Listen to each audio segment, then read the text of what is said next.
আজকে আমি তোমাদের সাথে শেয়ার করব আমার বাসার কিছু ফ্লাওয়ার ভাস কালেকশন যেগুলো আমার খুবই পছন্দের। প্রথমে স্টার্ট করছি আমার রিসেন্টলি নিজের মেক করা এই ফ্লাওয়ার ভাসটা দিয়ে। এটার গল্পটা অন্য আরেকদিন শোনাবো, বাট এটা কিন্তু বেশ সুন্দর দেখতে, আমাদের রুমের এই সেন্টার টেবিলের জন্য পারফেক্ট। রিসেন্টলি অ্যাড করা ফ্লাওয়ার ভাসের মধ্যে এটা আরেকটা, যেটার কালার কম্বিনেশন খুবই সুন্দর। তারপরে চলে আসি এই ইয়েলো কালার ফুলটা। এইটা তো দেখতে এত বেশি সুন্দর আর এত বেশি কিউট। আর এই ফ্লাওয়ার ভাসটা আমার রুমের যেখানেই রাখি না কেন এটা দেখতে বেশ সুন্দর লাগে। মাঝে মধ্যে আমি রান্নাঘরেও নিয়ে যাই। আসলে ফুলদানিগুলো এতই সুন্দর যে আপনি রুমের যেখানেই রাখবেন না কেন আপনার রুমটা অন্য একটা লুক চলে আসবে। এবার চলেন আমার বাসার সব থেকে কিউট ফ্লাওয়ার ভাসের সাথে আপনাদেরকে পরিচয় করাই। এটা যদিও ফ্লাওয়ার ভাস ছিল না, আশা করি আপনারা বুঝতে পারছেন। দেন আমি এটাকে ফ্লাওয়ার ভাসে রূপান্তরিত করলাম। তারপরে চলেন আমার বাসার সব থেকে ওল্ডেস্ট ফ্লাওয়ার ভাসের সাথে আপনাদেরকে পরিচয় করাই। এটা অনেক আগের একটা বোতল দিয়ে তৈরি করা। তারপরে কিছু ছোট ছোট ফ্লাওয়ার ভাস যেগুলো আমি আড়ং থেকে কিনে নিয়ে এসেছি। এগুলো আমার বাসায় সবসময় থাকে, শেষ হয়ে গেলে বা নষ্ট হয়ে গেলে আমি আড়ং থেকে আবার নিয়ে আসি।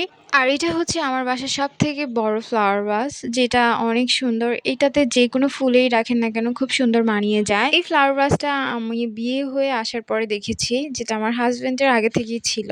আর এই হচ্ছে আমার বাসার মিডিয়াম সাইজের বা একটু ছোট সাইজের ফ্লাওয়ার ভাস, যেগুলো খুবই কিউট। আর রিসেন্টলি তো কিছু নতুন নতুন ফ্লাওয়ার ভাস অ্যাড হয়েছে, যেটার কারণে ঘরটা আরো বেশি সুন্দর লাগছিল। বড় ফ্লাওয়ার ভাস আছে, বাট ওইগুলো আজকের ভিডিওতে দেখাবো না। আজকে এই ছোট কিউট ফ্লাওয়ার ভাস গুলোই দেখালাম। আর এগুলো একসাথে রাখার পর বেশি সুন্দর লাগছিল।